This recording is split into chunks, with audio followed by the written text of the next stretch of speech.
সরকারের কাছে বিনীত নিবেদন যে আমরা আমরা শিক্ষার্থীকে ভালোবাসি, আমরা দেশকে ভালোবাসি। এই পণ নিয়ে দেশ সেবার জন্য শিক্ষকতা পেশাকে বেছে নিয়েছি। এই শিক্ষকতা পেশাকে আমাদের যদি আমরা যখন নমনীয় থাকি, দুর্বল সেটাকে দুর্বলতা না ভেবে আমাদের উদারতা এবং ধৈর্যশীলতা মনে করবেন। আমাদের এই ধৈর্যশীলতা থেকে আপনারা কখনোই বিন্দু মাত্র দুর্বলতা না ভেবে আপনার পাশে থাকবেন। আমরা সবসময় সরকারের পাশে আছি এবং আমাদের দেশে যে শিক্ষার্থীদের আমরা তৈরি করছি, এই শিক্ষার্থীদের দেশ চালাবে আগামীতে। একটা প্রকল্প শুরু হবে, প্রকল্প শেষ হলে চাকরি শেষ। যদি সরকার সেটা রাজস্ব খাতে নেয়, সরকারের চিন্তা ভাবনা সরকার নিবে, সেই চিন্তা চেতনা আমাদের নাই। কিন্তু একটা প্রকল্প শেষ হওয়ার পরে তারা যখন আইনসম্মত দাবি করতে পারে, কিন্তু সেইখানে আমাদের রাজস্ব খাতের কর্মকর্তা কর্মচারীদের গায়ে হাত তোলার অধিকার তাদের নাই। সেই হাত তোলার প্রতিবাদে আজকে আমরা মানববন্ধনে হাজির হয়েছি।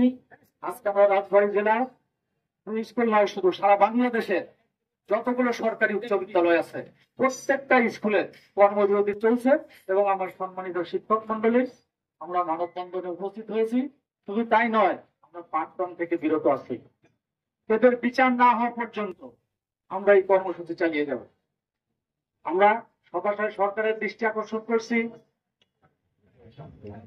আপনারা এদের বিচারের আওতায় আনুন। আমাদের ছেলে মেয়েদেরকে আমাদের পাঠদান করতে দিন। আমরা চাই না আমাদের ছেলেমেয়েরা বাইরে থাকুক। আমরা চাই আমার ছেলেমেয়েরা স্কুলে আসবে, আমার শিক্ষক সহ আমরা যারা আছি তারা সবাই আমরা ছেলে মেয়েদের পাঠদান করবো। চৌকিদার দারোগার উপরে খবরদারি করে সেই অবস্থার শিকার হয়েছে আমরা। আপনাদের দৃষ্টি আকর্ষণ করে বলতে চাই, সিসিবি যারা আপনাকে প্রজেক্ট থেকে এসছেন, প্রজেক্ট সমাপ্তির পরেই তাদের চাকরি শেষ হয়ে যাওয়ার কথা। আমি ডিজি মহোদয়ের দৃষ্টি আকর্ষণ করে বলতে চাই, এদের বিরুদ্ধে যথাযথ ব্যবস্থা নিন, অন্যথায় শিক্ষকদেরকে আর শ্রেণীকক্ষে বদ্ধ রাখা যাবে না। সরকার বাহাদুর নবজাতক প্রফেসর ইউনূস স্যার বলেছেন, নবজাতকের কাছে দাবি করা যায় না, তাকে বড় হতে দিন। সেই কারণে আমরা বিশৃঙ্খল নয়, উগ্রও নয়, যথাযথ কর্তৃপক্ষের মাধ্যমে শান্তিপূর্ণ সমাবেশ অবস্থান গ্রহণ করছি। ভাইরা, দেশ স্থিতিশীল হওয়ার পরে জাতির কাছে, প্রধান উপদেষ্টার কাছে আমাদের বিনীত আবেদন থাকবে, শিক্ষা ভবন ও শিক্ষা প্রশাসন থেকে সকল ফ্যাসিবাদের উৎখাত চাই। প্রকল্প শেষ, চাকরি শেষ। শারীরিক নির্যাতনকারী প্রকল্পে নিয়োগকৃত কর্মচারীর দৃষ্টান্তমূলক শাস্তি দাবি করছি। উপজেলা শিক্ষা অফিসার, জেলা শিক্ষা অফিসার ও সহকারী জেলা শিক্ষা অফিসার পদে সরকারি মাধ্যমিক বিদ্যালয়ের মধ্য থেকে শতভাগ প্রদান চাই। আপনাদের দৃষ্টি আকর্ষণ করছি, আমাদের যে সমস্ত শিক্ষক বৃন্দ বঞ্চিত, লাঞ্ছিত, অপমানিত, তাদের এই বিচার যথাযথ অতি শীঘ্রই কামনা করছি। আমরা এই মানব করার কারিগর, আজকের যারা প্রশাসন নিয়ন্ত্রণ করছে, ওরা কোনো একদিন আমাদের হাতে খড়ি দিয়েছিল।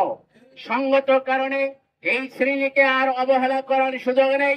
সময়ের দাবি আসছে, আসুন আমরা প্রতিবাদ গড়ে তুলি। সেটিকের ওই যে ব্যক্তি আপনাকে শিক্ষকের উপরে হাত তুলেছে, ওর কালো হাত ভেঙে দাও, গুড়িয়ে দাও। ওর বিরুদ্ধে যথাযথ ব্যবস্থা গ্রহণ না করলে আমরা পরবর্তী পদক্ষেপ গ্রহণ করতে বাধ্য থাকব। শিক্ষক আমরা সম্মান নিয়ে চলতে চাই।